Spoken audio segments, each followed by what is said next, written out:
tragédia no Rio Grande do Sul. A extrema-direita explora a catástrofe. Opiniões contundentes baseadas em mentira. Fake news. Denúncia que agora dessa pouca vergonha. Esse Lula safado, porque você é um filho de uma Luciano Hang cedeu mais aeronaves do que a própria Força Aérea. Vi no Zap.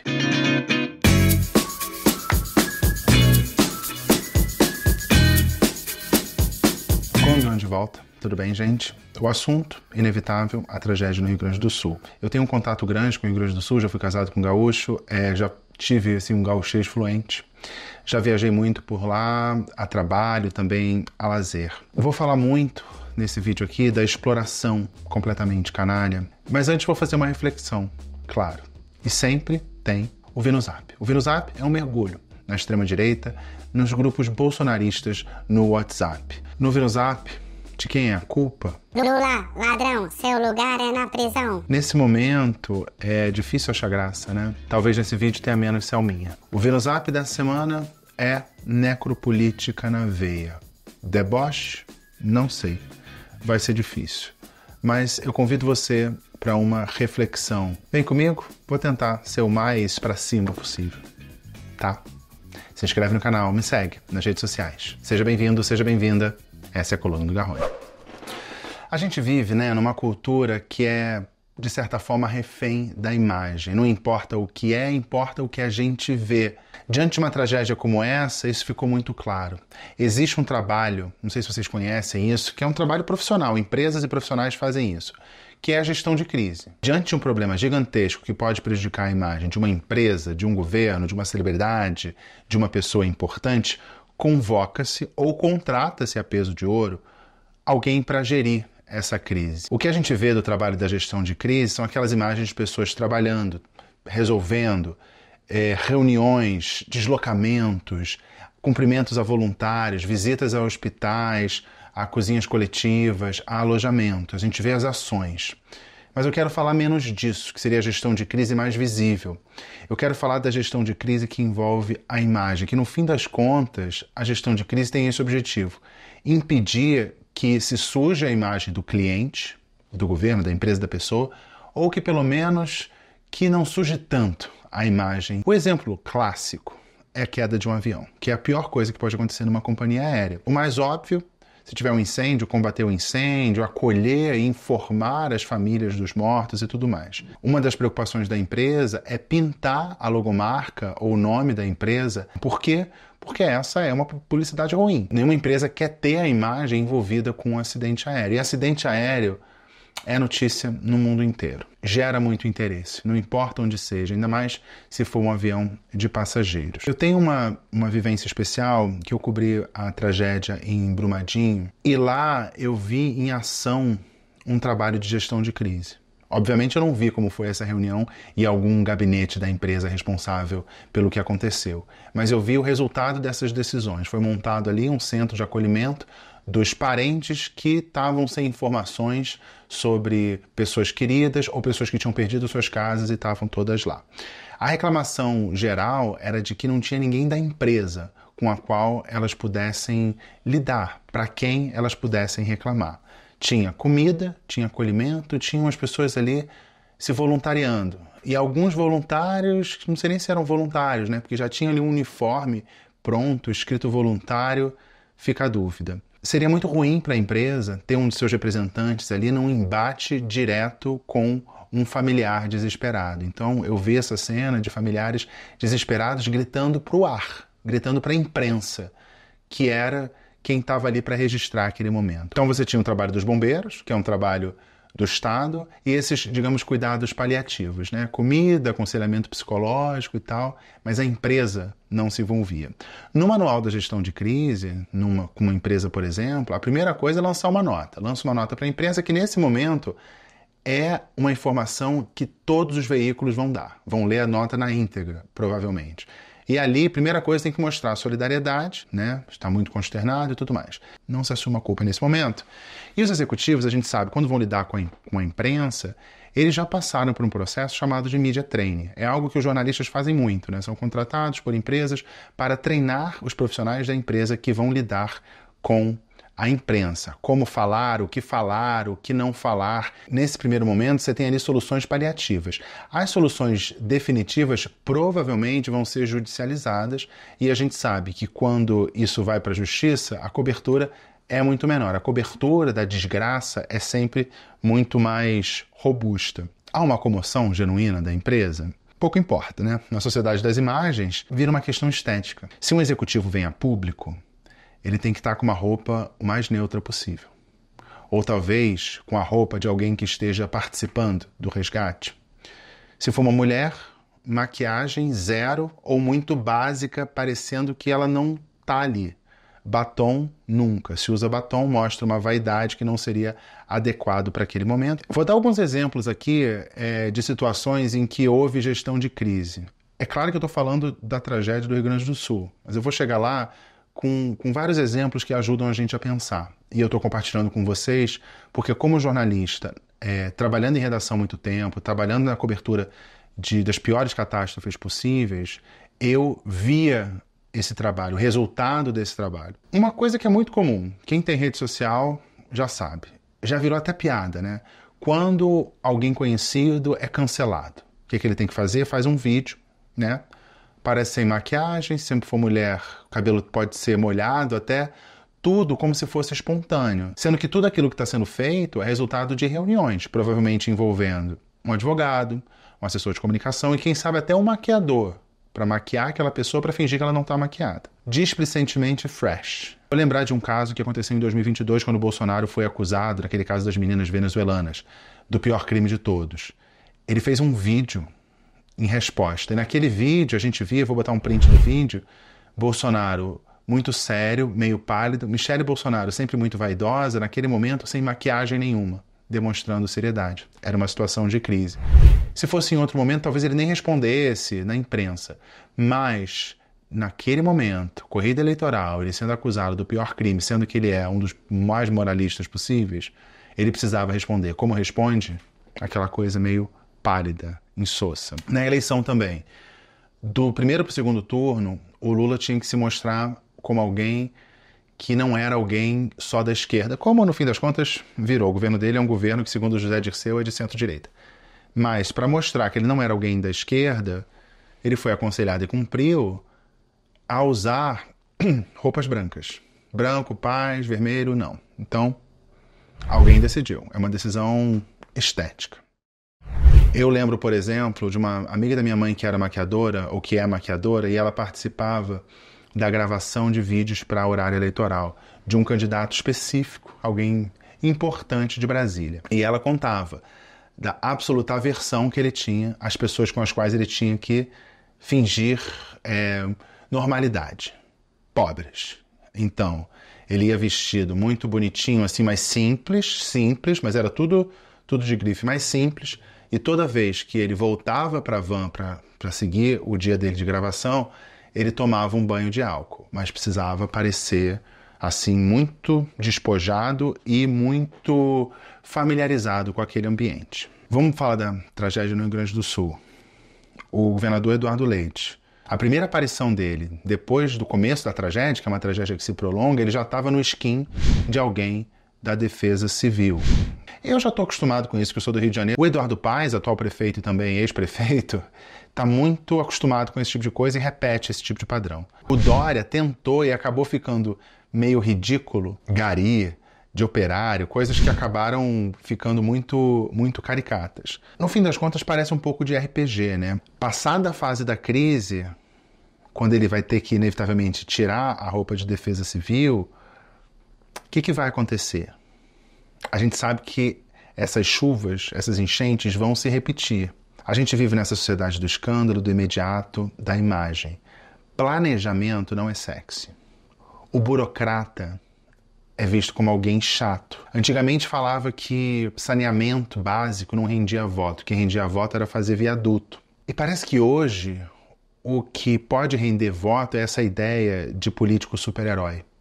Aqui em São Paulo você tem o governador Tarcísio que tem essa coisa do truculento, do bate, prende, arrebenta, de acabar com a bandidagem. Como se o aumento da violência fosse reduzir a violência. Pensando no Rio Grande do Sul, politicamente, eu vou ter cuidado ao falar isso, essas enchentes podem ser benéficas para a carreira política do governador. Não estou dizendo que ele deseja isso, que ele quer isso, mas pode ser inevitável. Porque se a gente pensar, por exemplo, que se ele tivesse sido os prefeitos, eu estou falando dele porque ele é a principal figura desse momento, mas se ele tivesse sido a pessoa que tivesse trabalhado bastante para evitar uma tragédia desse tamanho, é difícil colher louros com uma tragédia evitada. Imagina, tem uma chuva muito forte e não causa tantos estragos.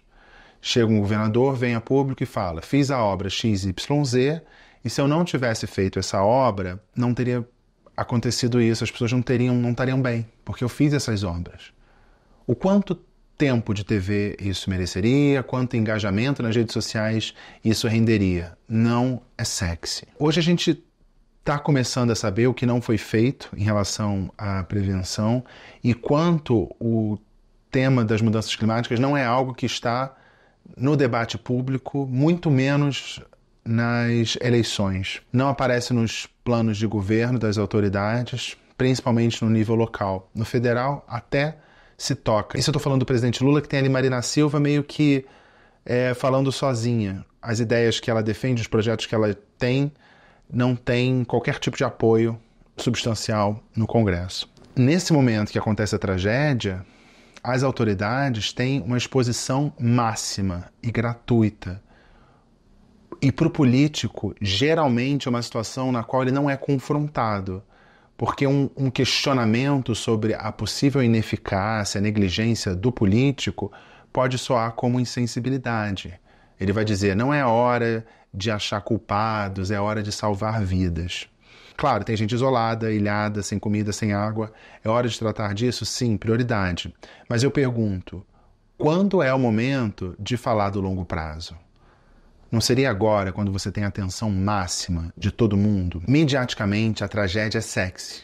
E vocês reparem que eu uso a palavra sexy num sentido aqui completamente torto. Quanto maior a tragédia, maior a desgraça, maior a visibilidade das autoridades e então, morbidamente, acaba sendo uma campanha política, porque é o local para ele se expor, para o político se expor e ser lembrado pelo que é feito. Nesse caso, aquela ação de remediar um problema que poderia, de certa forma, ter sido mitigado. Eu estou criticando o governador por vestir esse skin de defesa civil? Eu não estou. Eu tenho até muitas críticas ao governador. Eu fiz um vídeo especificamente sobre ele, quando ele fez aquela declaração de que ele não era um governador gay, mas um gay governador, né? Negando a orientação sexual dele como algo muito importante, muito relevante. Mas ele tá certo, assim, se vestir skin de defesa civil, eu não sei, mas esse protagonismo dele, acho que tá absolutamente correto. Com a autoridade que ele tem, ele pode, e no mundo de fake news que a gente vive, eu vou falar muito disso, ele é a pessoa que seria a pessoa confiável na hora de ter informações. E eu acho importante, quando a gente pensa, qual é a sua avaliação sobre o que está feito, o quanto você estudou, quanto você leu sobre o que está sendo feito, ponto a ponto, para tirar a sua conclusão? Ou você está se guiando pela imagem? Não estou falando para fazer diferente, mas eu estou falando que parece ser um fenômeno ao qual todos nós estamos submetidos. Os boatos, antigamente, eram analógicos. Hoje eles são catapultados pelas redes sociais. Numa participação minha na CNN Portugal, em que eu falei da tragédia, eu falei desse fenômeno, da enxurrada de água e também da enxurrada de fake news. Contacto em direto com o Nelson Garron, em direto em São Paulo, no Brasil. Nelson, boa tarde. Este caso tem levado inclusivamente à circulação de notícias falsas. Quais e com que propósito? Pois é, André, olha isso. Você que acompanha os assuntos internacionais que eu sei, deve ter ouvido falar daquele relatório do Fórum Econômico Mundial que trata a desinformação como uma das principais ameaças. E no Rio Grande do Sul a gente vê um exemplo muito claro, muito mórbido, de gente que aproveita a miséria, o sofrimento humano para espalhar notícia falsa. E notícia falsa são notícias do tipo informação sobre barragens que romperam, uma informação, por exemplo, de que toda a energia de uma cidade inteira seria desligada, informação de que a água está estava contaminada. E é importante, alguns lugares sem energia, sim, muitos lugares. São mais de, eu tenho informação aqui, são mais de 300 mil lares sem energia, mais de 800 mil lares sem água, mas não são todos. Então as autoridades, André, têm um problema duplo. Ao mesmo tempo que elas têm que alertar a população sobre o que fazer diante das próximas chuvas, por exemplo, ou do que fazer diante do alagamento que já existe, as autoridades têm que, ao mesmo tempo, combater a desinformação. As autoridades têm que informar e combater aqueles que propagam as fake news, pessoas que contribuem para a desinformação no meio dessa tragédia gigantesca, André. Nelson, e as imagens que vamos recebendo demonstram precisamente a dimensão sem precedentes desta tragédia. Obrigado pelo teu relato a partir do Brasil. Eu falei ali rapidamente, eu queria lembrar aqui algumas desinformações que circularam naqueles primeiros momentos da tragédia. Alguém falava em ter encontrado 300 corpos em um único lugar, rompimento de barragens que não romperam, houve, em alguns casos, transbordamento. Transbordamento não é ruptura. Teve a desinformação de que o governo federal não estava fazendo nada, e mais do que isso, sabotando o trabalho de quem estava fazendo. E teve a desinformação de que o governo federal pagou pelo show da Madonna em Copacabana, e aí não tem dinheiro para o Sul. Tem para Madonna, não tem para o Sul. E no meio da comoção, uma frase que não precisa ser real impacta. Bebês boiando. É possível, no meio de uma enchente? É possível. É provável? Sim. É verossímil? Sim. É verdade que um bebê foi visto boiando e confundido com uma boneca? Pouco importa. A emoção que isso gera, já que é um bebê que não tem nome, você não conhece, não está próximo de você, é só a ideia de um bebê morto afogado, a emoção que isso gera, não importa se é real ou não é real. Você vai se comover da mesma maneira. E no ambiente de má fé da política, você pode pegar esse choro, a sua indignação, a sua comoção diante da morte de um bebê, fictício ou verdadeiro, e converter essa indignação para um desafeto político seu. Um suposto bebê boiando nas águas do Rio Grande do Sul, que não tinha nem cidade, é culpa do Lula. Tamanha foi a onda de desinformação que o governador publicou um card na rede social dele desmentindo, falando, não estão sendo exigidos notas fiscais em doações, não está sendo multado quem está usando veículo para salvamento, veículo aquático, né? Não é obrigatório ter licença para pilotar barcos e jet skis em operações de salvamento, não há fiscalização pelo governo do estado de marmitas feitas por voluntários. Isso foi uma coisa que o Dunga, ex-jogador, falou. O dinheiro dado pelo Pix oficial não vai para a caixa do governo. Eu acompanho as reações e diante dessa posição do governo do Rio Grande do Sul desbancando essas fake news, o que eu li de reação foram pessoas dizendo que essa postagem do governador e também subordinados dele vieram e falaram em público, isso era uma reação à denúncia feita pela população, pelo povo. Não se convenceram ou não admitiram que aquilo era uma fake news. Só disseram que, ok, não está mais cobrando nota fiscal, não está mais exigindo a licença para barcos, não está mais fiscalizando as marmitas e tudo mais. E diante dessa tragédia agora, eu torceria que 2 discursos morressem. Eu acho que não vão morrer, mas eu acho que agora ficam mais sem sentido do que nunca. A ideia do Estado mínimo, né? Que o Estado não serve para nada. E esse discurso a gente vai ver de forma transversal no VinoZap hoje. Tem até o discurso separatista, né? Do Sul, porque o Sul carrega o resto do país nas costas. Agora, tecnicamente, o Brasil está carregando o Rio Grande do Sul nas costas. E não é um problema nenhum. Somos um país só. E é isso, bola para frente, vamos embora. Quando morre um gaúcho, morre um brasileiro. Num país tão grande quanto o nosso, uma tragédia como essa, o país aparentemente vai conseguir recuperar um estado sem ajuda externa. Porque o governador falou em Plano Marshall. O Plano Marshall era uma ajuda dos Estados Unidos para a Europa, de outro continente. Por enquanto não vejo nenhuma ajuda estrangeira, pelo menos por enquanto. Tem uma coisa também que eu acho interessante, das pessoas que falam mal do Correio. Os Correios têm que ser privatizados. Você viu, menino, os Correios deram déficit no ano passado.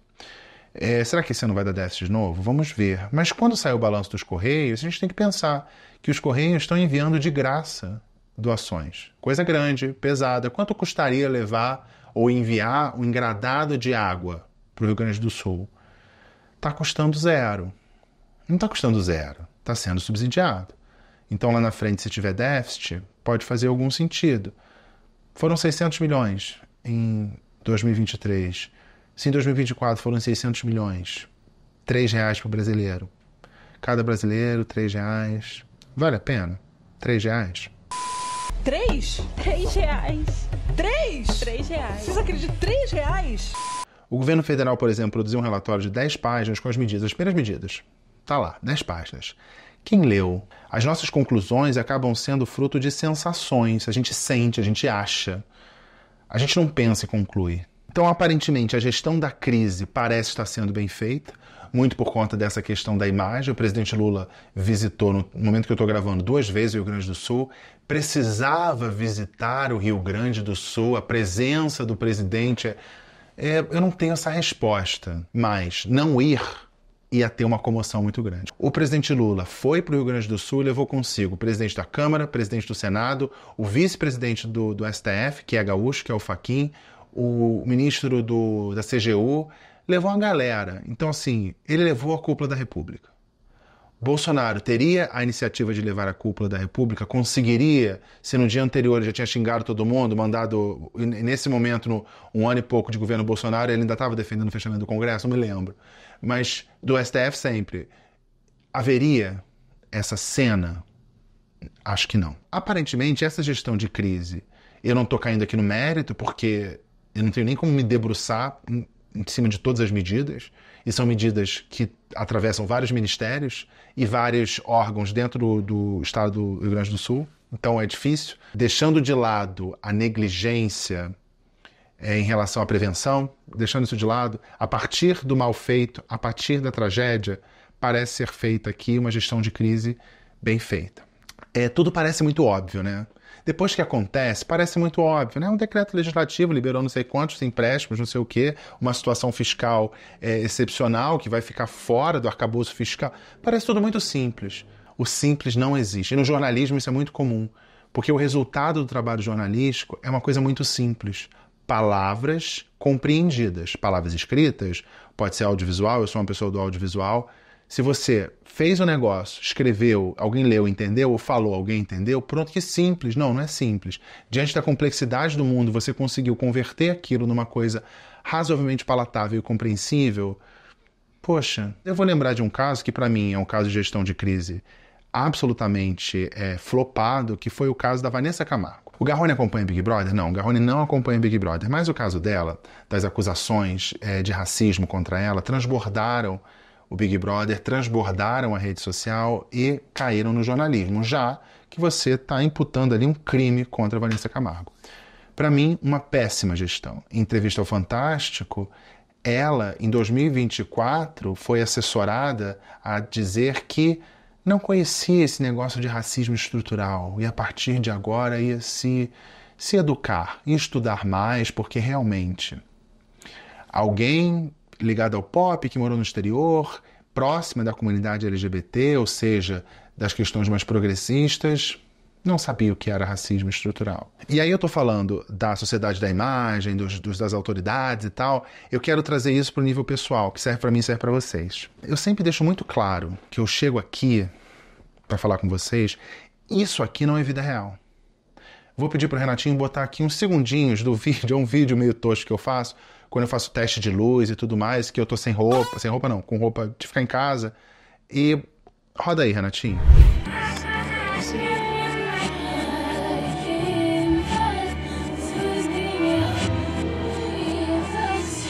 Eu preparo muito para estar aqui, para estar na CNN. Isso aqui não é a realidade. Isso aqui é minha casa, sim, mas é um cenário que eu monto. Não vai me ver aqui com olheira. O Garrone não tem olheiras, mas o Nelson tem. O Garrone não é exatamente o Nelson. O Nelson gosta muito do Garrone, precisa do Garrone. O Garrone é a versão profissional do Nelson. Eu sou muito honesto com vocês sempre, mas eu não me exponho. Nada da minha vida, ou quase nada da minha vida privada, vira conteúdo aqui. Mas eu não defendo nada aqui que contrarie o Nelson. É claro, se alguma coisa íntima minha vazasse, ficaria um pouco ruborizado, com certeza. Minha mãe gostaria de ver? Talvez não. Mas não seria uma grande revelação, assim, no sentido de, nossa, olha, ele foi captado fazendo... Não, vocês não vão descobrir que tem um partido político, não tem. Então não tem uma mentira, tem só, de certa forma, um recato. Se ter Vanessa Camargo, você está aqui agora, Graciane Barbosa. Que teve todo um evento, a Graciane Barbosa e o Belo, lá. A Graciane Barbosa é uma pessoa que não pode, desculpa, Graciane, beijo, se você estiver vendo, ela não pode reclamar que alguém invada a privacidade dela. Se ela separou do Belo e as pessoas querem saber detalhes, se foi trocado, se foi... Porque simplesmente eu estava vendo uma entrevista que foi recapturada dela, depois desse caso da separação, em que ela falava de quanto ela gosta de sexo anal e quanto o Belo não gostava de sexo anal. Credo, que delícia! No caso da Graciane, nessa exposição altamente íntima,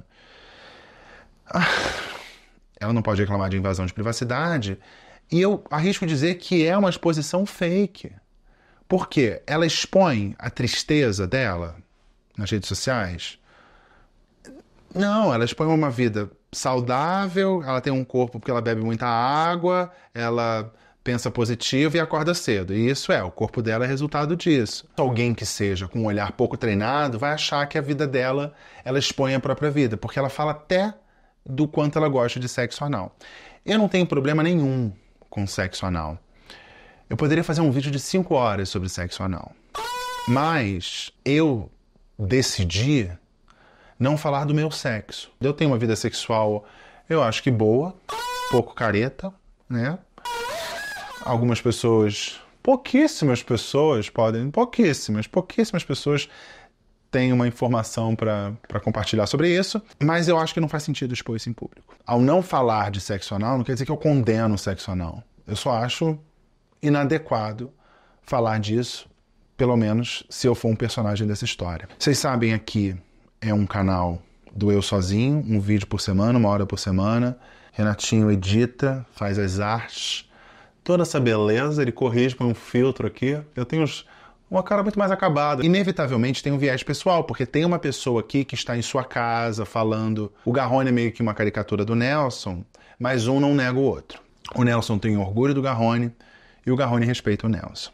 Por que eu tô falando tudo isso? Tô falando de mim sem falar, vocês já perceberam. Porque a gente tende a acreditar na imagem que a gente vê. Eu dirijo e edito isso aqui.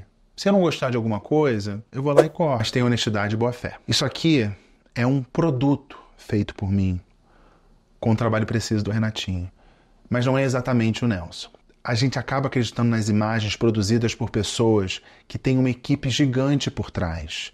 Uma equipe, no caso das tragédias, cujo trabalho é bem remunerado para mostrar exatamente o melhor possível daquele cliente. O que fica é a imagem. Só que essa imagem pode ser resultado do trabalho de assessores, publicitários, marqueteiros, advogados, maquiadores. Numa era em que as pessoas vivem para a rede social, em que a imagem é o mais importante, o espontâneo é algo quase vintage. E aí a gente tem que fazer uma ode ao jornalismo profissional. Jornalismo profissional, palmas. Por quê? A gente ficou mal acostumado, principalmente durante a pandemia. Por quê? As pessoas acham que jornalismo é reunir um monte de gente e ficar debatendo as soluções para os problemas da humanidade. Tá? E nesse sentido, eu me incluo. Porque não é sempre que eu consigo fazer trabalho de campo. Eu adoro fazer trabalho de campo e ver. No sofá a análise é importante, com certeza, mas precisa de apuração. A base do jornalismo é a apuração. Por isso que eu sou muito cauteloso aqui. Eu não estou falando, o governador, não sei... Porque diante de uma confusão dessa, eu achar que eu tenho informações suficientes para fazer aqui um relato aprofundado com críticas ao governador, não dá. Não dá. E também nem tenho tempo para isso. E se a gente repara, as primeiras notícias que saíram com críticas ao governador e com críticas ao Lula e com críticas às autoridades em geral, depois da tragédia, foram informações politicamente motivadas. Informações ou desinformações. Informações mais confiáveis sobre o descaso das autoridades demoraram para sair. E por que demoraram para sair? Porque tem que apurar. Porque a fake news você senta e inventa. O jornalismo não. Você tem que apurar. Se você tem alguma denúncia das pessoas falando estão cobrando nota fiscal, isso para o jornalista é uma pauta. Na fake news, isso chega, um boato chega e isso é publicado. E agora, cada vez mais, você consegue enriquecer isso com imagens, com inteligência artificial e tudo mais. Na sociedade do escândalo que a gente vive, qualquer coisa que parece verossímil já é jogado no ar. Dá para responder, nesse momento, de quem é a responsabilidade? Lula, claro. Qual é a sua resposta? E com base em quê? E aí a gente tem que pensar, o governador em segundo mandato, Lula 1 ano e meio de governo, o prefeito em primeiro mandato. O problema que a gente vê no Rio Grande do Sul foi gestado em um único mandato? Foi gestado na última década? Foi gestado no tempo de vida de uma pessoa? E hoje você tem um freio a mais a essa cultura do improviso e do descaso do brasileiro, que é o negacionismo diante de chuvas sem precedentes. Autoridades, parlamentares, negando a existência das mudanças climáticas. Mudança climática, emergência climática, as portas do inferno se abrindo, como disse o secretário-geral da ONU. Aí fica essa discussão, é ou não é mudança climática? Sendo que você vê evidências claras. Em menos de um ano você viu ali 3 mega chuvas no Rio Grande do Sul. Pode tirar o nome mudança climática, chama de encosto. O problema é evidente e a gente, por conta do posicionamento de um grupo político negacionista, acaba tendo que discutir isso. O que seria a premissa para a solução do problema é o próprio debate. Então, se no meio desse contexto todo a gente está debatendo se mudança climática é fake news, o nosso prognóstico não é nada alvissareiro. Onde não há nada de alvissareiro é ouvir no Zap. Lá, aquecimento global não existe, a culpa é do Lula, o governo federal não faz nada diante da tragédia, pior, sabota. Eu convido você a mergulhar na extrema-direita bolsonarista, o olor do bolor, da quintessência, do orvalho, da redução do bolsonarismo, também conhecido como Vê no Zap. Segura minha mão e vambora.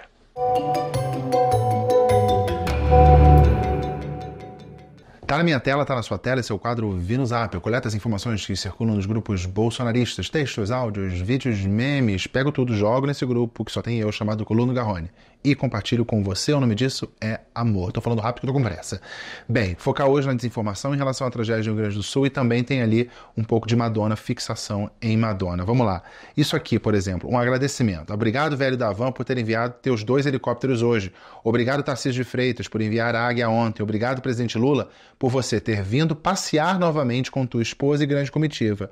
Obrigado, Exército Brasileiro, por vocês ainda não terem conseguido decolar as 3 ou 4 aeronaves prometidas. Realmente, cada um faz o que pode e o povo que reze, uma ironia bolsonarista. Agradece o Luciano Hang, agradece o Tarcísio, apesar de ele não ter sido o único governador que ofereceu ajuda. Teve ajuda de Minas, teve ajuda de Goiás, teve ajuda também do Rio de Janeiro. Não agradece. O Exército não conseguiu decolar. Isso aí foi uma informação logo no primeiro ou segundo dia, mas depois que conseguiu decolar, não importa. Em algum momento não decolou, isso vira realidade. Segundo os bolsonaristas, o Exército não subiu nenhum avião até agora. E você vai ver também, ao longo do Vê no Zap, esse ranço transversal aos militares. Eu vi uma crítica, por exemplo, dizendo que não enviaram todas as aeronaves. Todas. Porque não faz sentido enviar todas as aeronaves, porque existem outros lugares no Brasil que precisam das aeronaves, e mais do que isso, nem todas as aeronaves seriam úteis. Para que seria um caça? Um caça seria útil nesse trabalho de resgate? Não. Tem essa imagem aqui do caminhão do Exército a caminho do Rio Grande do Sul, que é uma grande melancia. Os militares do Exército, eles são comunistas. Mais um texto. Força Armada, seu papel é defender o país num momento difícil como esse no Rio Grande do Sul. Todo o aparato militar era para estar no Sul. Esse comandante não era para todo o aparato militar, você não pode desguarnecer todo o Brasil, enfim. Esse comandante baba-ovo de Lula espera a ordem de quem? O comandante das Forças Armadas, ou seria o ministro da Defesa, ou o comandante do Exército, não sei, ele vai cumprir a ordem de quem? Do presidente da República, não tem outro. O povo precisa urgente, tenha brio, seja digno, honre suas fardas, ou seja, eles têm que agir fora da ordem do presidente da República. Isso é o que eles pregam. Olha aqui, segundo relatos dos moradores do Rio Grande do Sul, olha quão genérico é isso, relatos dos moradores do Rio Grande do Sul. O Exército se recusou a entrar em área alagada com caminhões preparados, enquanto civis de jipeiros em carros muito menores e sem nenhum aparato de guerra estão resgatando vidas. É unânime os relatos dos gaúchos. são unânimes os relatos dos gaúchos. Alguém já falou que eu implico muito com essa coisa do erro de português. Para mim fica muito claro, se você não tem apreço pela língua, você vai ter apreço pela apuração. Se eles não têm revisor de texto, eles vão ter alguém ali que faça o fact-checking. Então não é à toa essa minha implicância com o português. E eles também falam muito que o eleitor do Lula é burro e tal, e aqui assassinam a língua de Machado, né? E diz aqui, não há efetivo suficiente. O que é suficiente? Não há efetivo suficiente. Para afirmar isso, tem que saber quanto seria necessário e quanto foi enviado. Então você não sabe quanto foi enviado, não sabe quanto é necessário, é um mero chute. Agora, esse áudio circulou muito e vou rodar para vocês, uma versão dele menor, era bastante longa. Diz aqui, Rio Grande do Sul, gente, Lula está mentindo. O Exército não está ajudando em nada. O que é nada? Nada. O Exército está fazendo nada. Os empresários é que estão ajudando com seus helicópteros. Ouçam o que diz uma pessoa de lá. Fonte, áudio de uma pessoa no Rio Grande do Sul. Amiga, não é dinheiro que a gente está precisando. Os empresários estão colocando os helicópteros particulares para ajudar e eles estão tudo parado em Santa Catarina, não vem para cá, mandaram uns 2, 3 helicópteros só para atender todo o Rio Grande do Sul. O Rio Grande do Sul está se desmanchando. O povo precisa saber o que essas frouxas armadas não estão fazendo nada. Passa para os teus amigos patriotas. Esse Lula safado, porque isso é um filho de uma puta. Ele veio para cá, ficou na base aérea de Santa Maria. Lá, eu acho que lá ele ficou escondido, porque ele não pode nem chegar perto do povo, o povo não quer saber dele. Então nós precisamos de ajuda do povo. Compartilhem, abram a boca por nós. Não é questão de ser governo A, governo B, é o que está acontecendo. E o Lula está fazendo isso mentindo. Então o Lula foi para Santa Maria. Por que ele foi para Santa Maria? Porque naquele momento Santa Maria era o foco do problema. Depois passou mais abaixo nos rios. Aí é interessante que ela diz que não tem posicionamento político. Aí ela chama as pessoas que estão ouvindo esse áudio de patriotas e usa o termo frouxas armadas, ou seja, usa o vocabulário bolsonarista. Mas ela diz que não é governo A ou governo B. E a ideia de que o governo não faz nada, quem está ajudando são os empresários. A gente não precisa do Estado, sendo que o que a gente vê, o trabalho... É claro que tem o trabalho dos voluntários, que é muito importante. E diante do tamanho da tragédia, não teria Estado capaz de resolver um problema ou ajudar na solução de um problema que afeta quase 70% ou até mais de 70% do Estado inteiro. Estado mínimo já. Teve denúncias de roubos, assaltos e tudo mais. Só que nos grupos bolsonaristas diz aqui, facção criminosa petista. Tomaram conta da cidade do Rio Grande do Sul e estão impedindo que alimentos cheguem até as pessoas, diz voluntário de Santa Catarina. Isso é gravíssimo, caso de polícia. É o tipo de informação que circula. Esse aqui é interessante para falar do Exército. Tem sempre uma música meio épica, vamos lá, ó.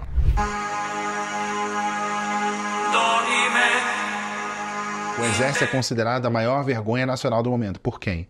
Deixando em segundo lugar o Lula, o presidente que não tem um pingo de vergonha na cara. Então o Exército é pior do que o próprio Lula, segundo os bolsonaristas, né? A visão deles. O Rio Grande do Sul pede socorro e o Exército veio para impedir que o socorro chegue. Olha a gravidade da denúncia. O Exército está atrapalhando. Que tipo de homens estão criando em nosso Brasil? Estão espalhando o coração do anticristo pelo Brasil. É isso que o Exército brasileiro está fazendo. Vocês perderam a admiração e respeito do país inteiro. Exército de víboras. Isso foi até ali o finalzinho de 2022, porque eles não deram golpe de Estado. Como não deram golpe de Estado, viraram Exército de víboras, porque exército bom é exército golpista. Agora tem uma denúncia supostamente grave que tá circulando, que é quando o ódio ao PT e a ignorância se misturam e nasce um vídeo desse tipo aqui. Um menino que eu diria assim, levemente afeminada e bolsonarista, vemos uma contradição aí? Talvez. No carro com a afeminada tem um delegado e uma mulher. É uma opinião absolutamente contundente diante de algo que é uma mentira. Vocês vão entender. Gente, eu quero fazer uma denúncia aqui agora dessa pouca vergonha.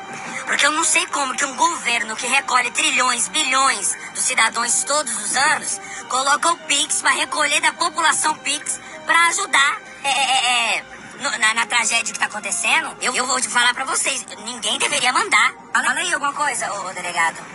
O governo federal tem obrigação de ajudar. Cadê as Forças Armadas, que até agora não apareceu lá? O governo Bolsonaro, no dia seguinte, estava o governo e estava todas as Forças Armadas reunidas já com o Ministro da Defesa para poder já ajudar essa população. Quando caiu a barragem de Minas Gerais, no outro dia já estava a equipe toda do Exército lá para ajudar.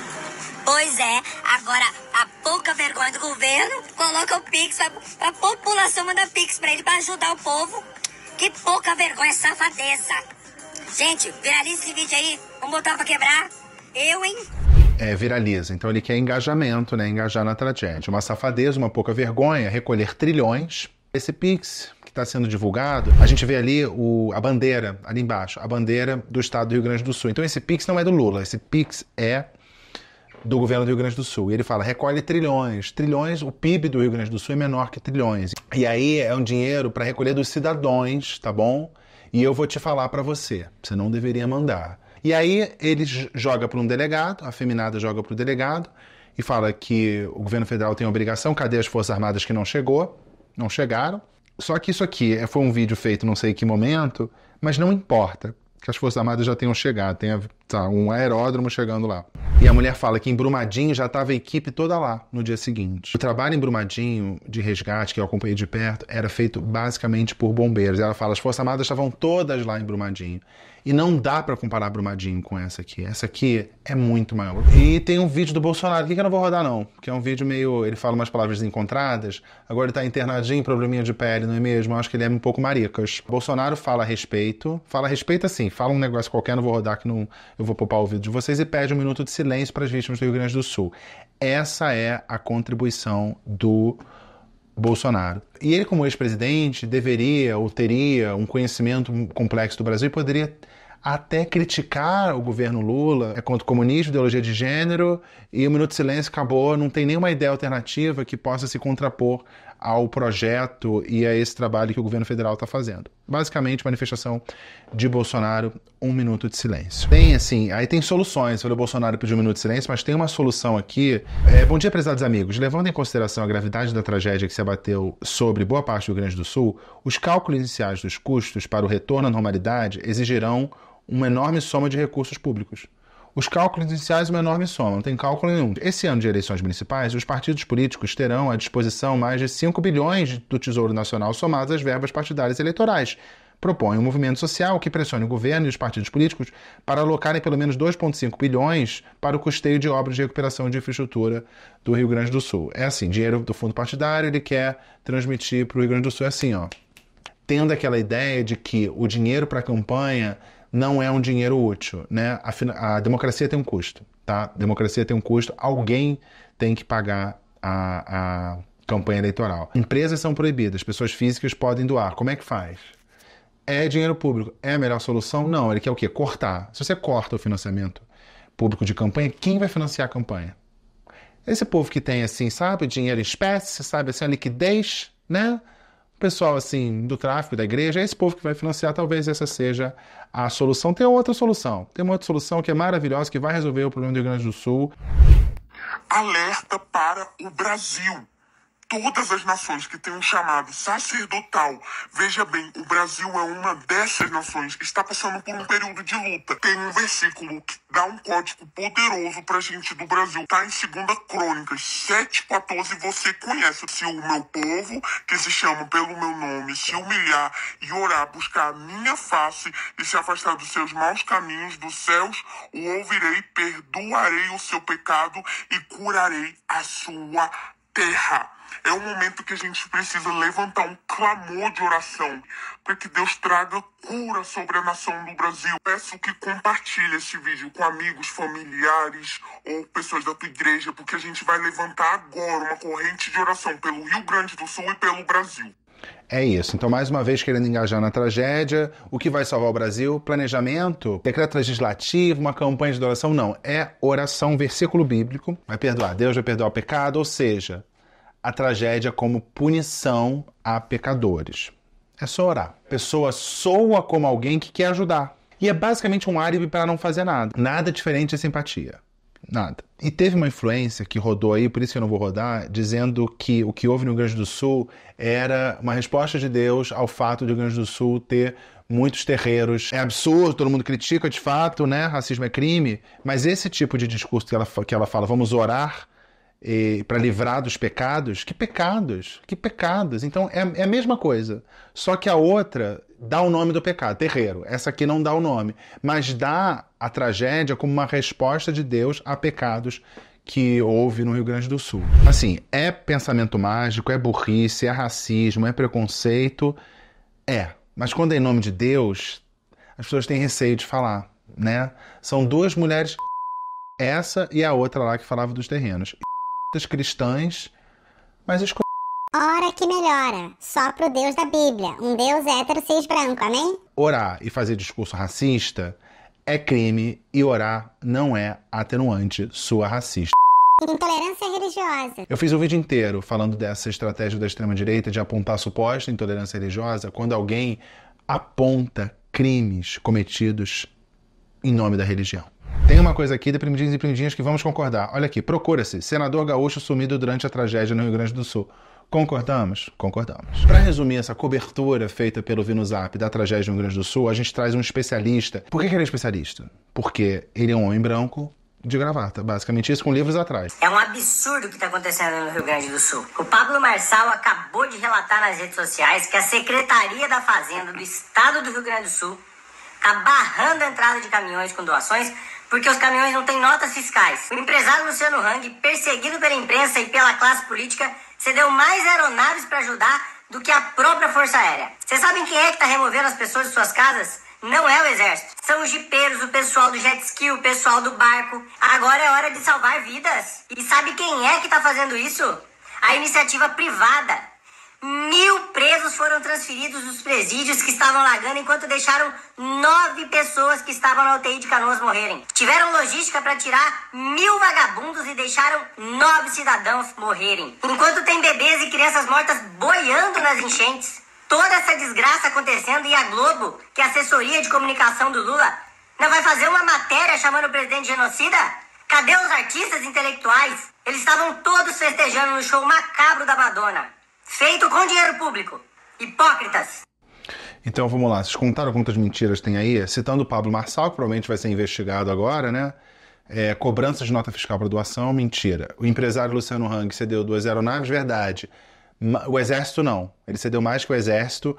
Só os civis estão ajudando a recolher pessoas, a coletar pessoas desabrigadas e ilhadas. 1.000 presos removidos.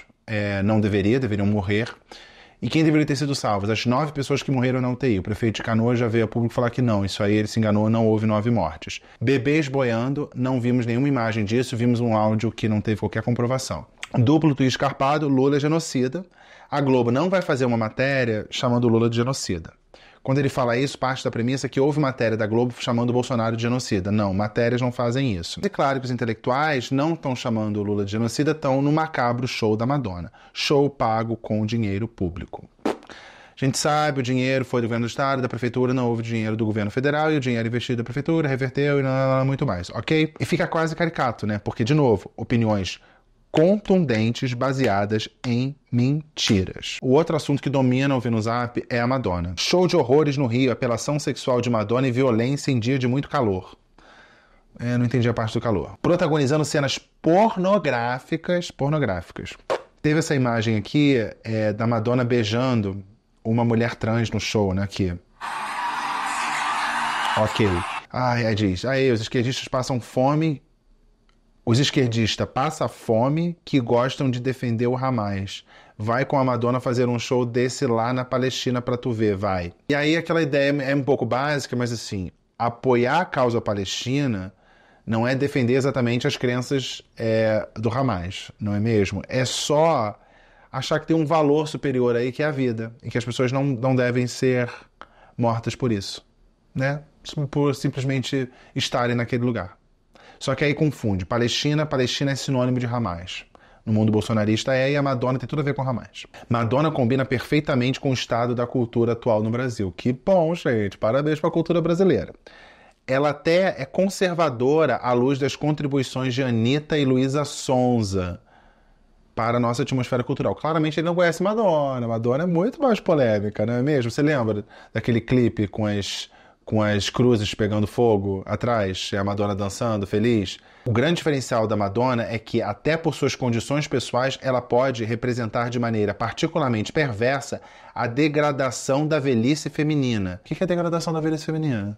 Ela é uma pessoa que faz sexo, é livre sexualmente, logo, degradação. Muito comum no bolsonarismo, que é essa persona fiscal de genitália. Diz ali, a degradação da essência do ser feminino. Que armadilha. Vocês sabem qual é a essência do ser feminino? Ele aqui sabe. Teve outra aqui que eu achei ótimo, que aqui botaram aqui, satanista. E tem a Madonna, olha aqui a Madonna. Quero ver a Anitta fazer isso, né? Porque ele falou que a Madonna é mais conservadora, quero ver a Anitta fazer isso. Eles acham que cristãos, alguns cristãos, né? Porque eles não representam todos os cristãos. É uma versão muito peculiar do cristianismo, aquela que acha que Jesus defende o porte de armas. Eles têm o monopólio do gestual. A Madonna não pode fazer o gestual que ela quiser, enquanto o culto satânico, tá bom? Acontece no Rio de Janeiro para mais de 2,5 de pessoas, eu não sei o que significa isso. O nosso povo amado do Rio Grande do Sul ainda está enfrentando uma tragédia como nunca antes.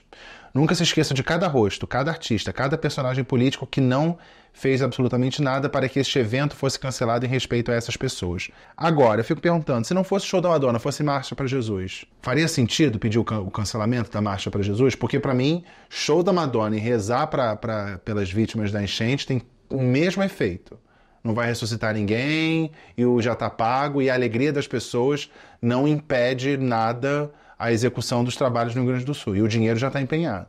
Marcha para Jesus. Imagina isso. Tem a Marcha para Jesus. A gente defender o cancelamento da Marcha para Jesus. Por que vai gastar o dinheiro público na Marcha para Jesus? Aquele policiamento, aqueles banheiros químicos e tudo mais. Toda a ajuda pública. Tem que cancelar a Marcha para Jesus. Que seja um momento para a população brasileira definitivamente amadurecer e entender que nenhum deles se importa. E que não tentarão cancelar esse culto porque todos são servos da nova ordem mundial. Aí já entra aí notas da mente conspiratória dos bolsonaristas. Absurdo, em meia catástrofe, Janja está no Rio para show da Madonna. Colunista do jornal o Globo afirmou que Janja está no Rio desde ontem para assistir o show da popstar. Então, eles acreditam no Globo. Breaking news. O mesmo Globo, devia ter citado o mesmo Globo para falar do Fábio Van Garten, do Cláudio Castro, maquiador da Michelle, que também estavam lá. A Janja aparentemente foi para o Rio, parece que ela ia ver o show e decidiu não ir, voltou para Brasília porque pegaria mal. Nessa Sociedade das Imagens, que a gente falou nesse vídeo aqui, ela não pode ver o show da Madonna porque seria, assim, muito cruel com as pessoas que estão sem casa. E agora? Eu tô falando rápido porque tá muito cheio, gente, tá muito cheio. Agora, tem o quê? Conspiração cabeluda, vem fake, vem news. Tem nada a ver com Madonna, mas se pensar pela cabeça dos bolsonaristas, tem sim. Tem a ver com Madonna.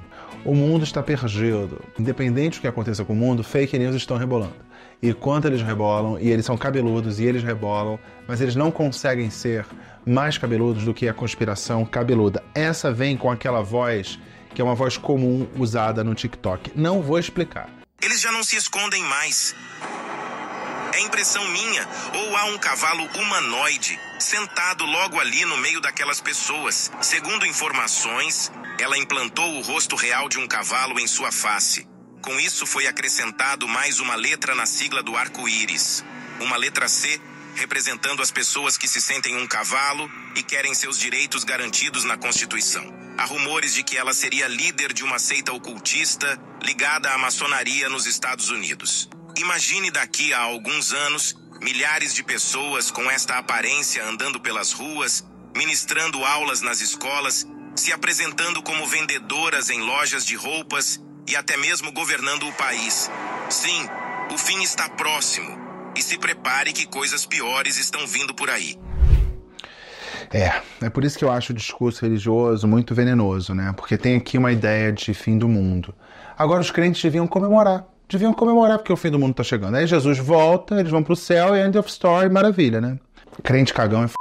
Uma coisa, quando a pessoa fala segundo informações, e é o que diz aqui, o que quer dizer segundo informações? Nada, segundo informações. Então, segundo informações, aumentou a sigla LGBT+.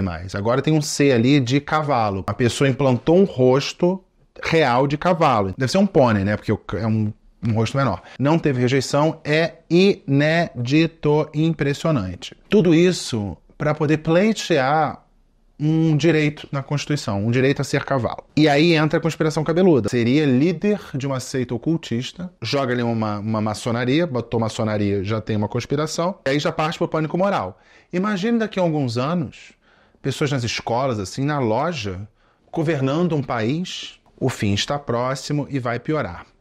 Então, é uma pessoa com uma fantasia de cavalo, ali aparentemente num desfile de moda, né? Essa imagem virou o suficiente para toda essa conspiração dessa mulher cavalo, líder de uma seita ocultista ligada à maçonaria dos Estados Unidos, tá bom? Pleiteando uma nova identidade. Para eles, é uma tendência, uma trend. E talvez no futuro tenhamos um cavalo presidente. Esse foi o quadro Vênus Zap. Por que, como estratégia da extrema-direita, é importante atacar as instituições, as autoridades? Quanto mais se questiona as autoridades, menos força tem o discurso delas, menos credibilidade tem o discurso delas. E um vídeo desse, que seria talvez um boato, uma lenda urbana, vira aqui algo que seria possível. Você viu, menina? Agora tem gay, tem sapatão, e agora tem gente que quer ser até cavalo, animalizando todo mundo do alfabeto.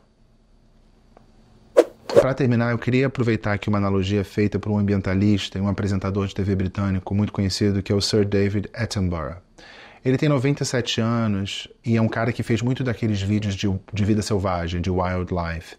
E ele, no fim da carreira, assim, ele fez uma meia-culpa, dizendo que ao longo do tempo ele foi gravando a vida selvagem sem deixar claro que aquela vida selvagem era cada vez mais rara. Ele não revelou que aqueles ecossistemas estavam ameaçados e estavam sendo degradados. Ele sempre mostrava algo muito exuberante, não dando a dimensão da perda territorial daquela vida selvagem. Vou pegar essa analogia para falar da tragédia no Rio Grande do Sul, que a gente pode pensar pelo inverso. Porque virou o principal assunto nas TVs, só se fala disso. Só que essa tragédia que a gente vê, essa última tragédia, é uma tragédia com uma dimensão muito maior do que as tragédias que houve no próprio Rio Grande do Sul nos últimos tempos. Das quase 500 cidades, quase 400 foram afetadas. Então, assim como no caso do ambientalista, apresentador de TV, o David Attenborough, você mostrando ostensivamente, você não consegue dar a dimensão do que é. Porque parece que é mais uma chuva no Rio Grande do Sul, mas não. É uma chuva muito mais grave. E isso não consegue ser transmitido através das imagens e das declarações. Fica uma cara de que sempre teve isso. Tem até uma música que eu gosto, da Mônica Salmazo, que fala da chuva no Rio de Janeiro, que é um fenômeno antigo, só que fica mais intenso. A música, não sei se vocês conhecem, a música chama Cidade Lagoa, e fala assim: essa cidade que ainda é maravilhosa, tão cantada em verso e prosa desde o tempo da vovó, tem um problema vitalício e renitente, qualquer chuva causa enchente, não precisa ser toró. Basta que chova mais ou menos meia hora, é batata, não demora, enche tudo por aí. Toda a cidade é uma enorme cachoeira, que da Praça da Bandeira vou de lancha ao Catumbi. A música é fofa, mostra que o problema das chuvas é um problema antigo, nesse caso no Rio de Janeiro. A chuva está vindo com mais frequência e mais forte. Não é algo que todo ano tem. Gente, eu esqueci, tô falando de tanta coisa que eu acabei esquecendo do Vênus Zap interativo. Na semana passada eu rodei um vídeo aqui e pedi para vocês comentarem. Vou rodar o vídeo de novo. Bolsonaro! Bolsonaro! Vocês sabem que no Zap Interativo eu não comento, é só a mensagem de vocês. Vou ler aqui. Estão matando o Fred Mercury de novo? Claro que Fred Mercury, gay assumido, cantando no Live Aid quando o Bozo nem era conhecido, estava falando o nome dele para toda a plateia. Como duvidar disso, né? É claro que é verdade. Nota de ironia. KKKKK, só uma palavra, rumo aos 100 mil. Obrigado, beijo. E ao Fred Mercury, só um pedido de perdão. Estou aguardando o comentário do Olavo de Carvalho acerca deste pronunciamento do Fred Mercury para saber o que devo pensar. Boa, vamos ficar aguardando. O apoio de Fred Mercury ao mito é tão genuíno que emociona, deveras. Colocaram o Godines do Chaves para dublar o Fred Mercury? Temos que apurar. Tinha esquecido do Vênus Zap interativo, gente, desculpa. Vou encaminhando para o fim e mais um Vênus Zap interativo. Dessa vez é uma continuação, uma repercussão de uma informação que a gente viu aqui, porque os bolsonaristas estão boicotando a Azul, vocês viram, né? O comandante da Azul, o presidente da Azul, deu um cap pro Lula, logo não podemos mais voar de Azul. Então tem que boicotar a Azul, tem que boicotar a Azul. E agora, o que farão os bolsonaristas? Temos um vídeo no fim desse vídeo para você comentar. Eu vou ler o comentário na semana que vem. Colando Goni foi por aqui. Um beijo, tchau, até a próxima.